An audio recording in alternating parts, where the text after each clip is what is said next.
friends, in the previous video I have discussed what is practical examination evaluation of students using in computer science examination, and in this video I will be discussing the scheme that I have used for solving the evaluation process using the computer, so that the minimum teacher interaction is required during the practical examinations of the students.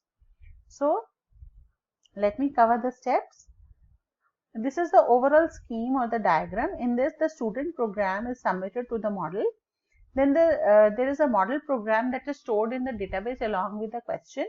Then there are test cases of the program which are written at the time the model program was written, and these test cases are written in the proper language like we have developed for C and Java basically, and these test case program writing is available in many languages these days, and it is known as the XUnit packages. So the student program and the model program, first we compile the program to get the syntactic errors. If the compilation is successful, we will proceed to the next step. If it is not successful, then the student is evaluated as a fail. Then in case the compilation is successful, then we test the student program using these test cases which are written here using the XUnit packages.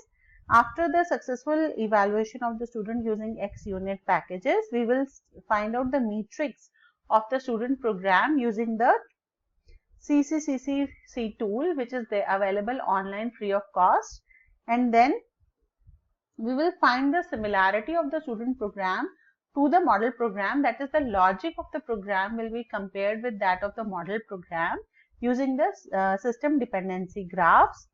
And then after all the stages have been cleared, the marks will be assigned to the student according to the weightage that is given to the all stages of the evaluation, and then the final marks will be allotted and the system is going to stop. So this is the overall scheme. In the next video, I will be discussing all the steps like the XUnit packages, how the test cases are written, then the usage of the CCC test tool, and then how the program dependency graphs are constructed. I hope this video is useful to you. If you find my channel useful, subscribe to it and recommend to your friends. Thank you very much.